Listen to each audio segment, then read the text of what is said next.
galera, aqui no nosso segundo assunto de hoje, né? Eu gostaria de falar para conversar um pouco com vocês sobre economia, né? Uma matéria, aqui uma reportagem que me chamou a atenção aqui no portal 247, uma matéria que traz assim a chamada: Haddad diz esperar que Selic feche o ano a 12%. A Selic, né, é a taxa de juros. Então, o ministro da Economia, Fernando Haddad, ele tem esse pensamento de que o Banco Central, né, na pessoa do magnífico, magnânimo Campos Neto, possa começar a entender que a taxa de juros hoje ela está destoando de todo o contexto econômico que o país ele vive nesse momento. Então, como já foi muito falado, né?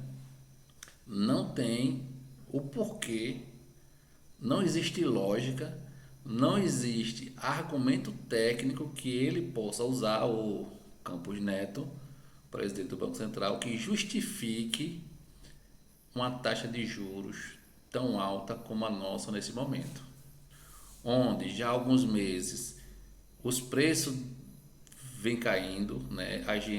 A inflação ela vem caindo mês após mês.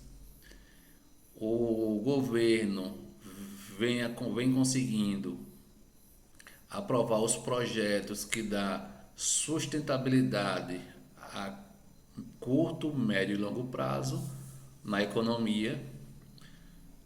Todo o setor econômico está crescendo, porém está sendo amarrado pela taxa de juro excessiva que é aplicada hoje no Brasil. Lembrando que hoje, né, o nosso país ele tem a maior taxa de juros real do mundo, do mundo. Não tem a Venezuela, não tem a Argentina, não tem Coreia do Norte e não tem nenhum outro país com inúmeras mazelas, né, social, econômica. Mesmo assim, não tem uma taxa de juros tão alta como a nossa. Muitas vezes o Campos Neto tenta dar explicação técnica do porquê hoje, nesse momento, os juros ainda não começou a cair e não tem previsão para cair. Por mais que ele se esforce para explicar, mas não existe explicação plausível para esse momento atual da taxa de juros estar a 13,75. Nesse contexto, o ministro Fernando Haddad, ele é uma pessoa muito sábia, de uma visão muito grande, né? Ele sabe que para o projeto de governo que o presidente Lula tem, para ele acelerar, para ele crescer, né, precisa ter essa harmonia, né, da queda da taxa de juros para movimentar setores da economia que ainda estão estagnados por causa da taxa de juros, né, principalmente no mercado de crédito, onde a gente sabe que a população das classes mais baixas elas dependem de financiamentos para adquirir bens de maior poder econômico, né, de maior poder, de maior valor econômico, né, quer dizer, então, com taxas de juros praticada nesse patamar, o crédito ele fica muito caro. Então, não tem economia que se movimente com restrição de crédito e com crédito caro. Para isso começar a mudar, os juros precisa cair, começar a cair, para que os empresários eles comecem a ter um crédito mais barato para começar a investir, para começar a expandir seus negócios. Com juros mais baratos, a população ela começa a consumir mais. Quando a população começa a consumir mais, a fábrica ela vai produzir mais. Quando a fábrica produz mais, a fábrica em um determinado momento vai ter que contratar mais mão de obra para continuar produzindo mais. Quando se gera mais mão de obra, vai se gerando mais consumidores para continuar consumindo o que é produzido. E se cria um círculo vicioso de crescimento em cima do consumo.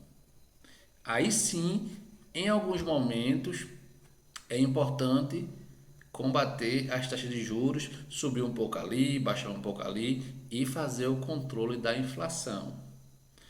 Em alguns momentos, a gente sabe que é preciso dar uma freada na inflação com o aumento de juros, mas no atual momento que a gente já vem de uma pandemia, com crescimento baixo, e o país precisando se recuperar nesse pós-pandemia, né, e a gente ainda está com juros, com a taxa de juros alta dessa forma, então é meio que contraditório, porque uma taxa de juros nesse patamar, ela estagna toda uma economia, né? Ela, como é que se diz? Ela trava toda a cadeia produtiva do Brasil e só favorece um único segmento, que é o segmento, né, de quem investe. É o segmento, né, da famosa Faria Lima, né, em São Paulo, onde tem as maiores empresas, os maiores empresários do Brasil, né? Então, manter uma taxa de juros nesse patamar, ele só favorece aos grandes investidores, onde eles não precisam se dar o trabalho de investir em indústrias, né, em produção para consumo, onde o dinheiro deles tem uma grande rentabilidade por causa dessa taxa de juros que é aplicada. Então, hoje se percebe meio que um conflito de interesse nas decisões do Banco Central, do Roberto Campos Neto, onde ele é uma pessoa do mercado financeiro, né, como tem que ser, porém continua voltado para o mercado financeiro. Ele não demonstra que saiu do mercado financeiro para estar presidindo o Banco Central. Então é contraditório, né, tudo isso que está acontecendo. Então, o que é que você acha? O que é que você acha sobre a atual taxa de juros que é cobrada no Brasil? Deixa nos seus comentários. Deixa nos comentários desse vídeo o que é que você acha. Se o modelo de gestão que é escolhido por o Banco Central de autonomia está correto, onde um único homem consegue travar a economia de um país, como acontece nesse momento. Na minha humilde opinião, eu acho que isso deveria ser revisto. Autonomia, mas com limites. Autonomia com responsabilidade. Não da forma que é, onde uma pessoa tem um status de rei, de intocável. Então precisa ser revisto essa questão do Banco Central autônomo da forma que é. Tá certo? Então deixa aí nos seus comentários o que é que você acha sobre a política do Roberto Campos Neto no Banco Central e a atual taxa de juros. Estou aguardando.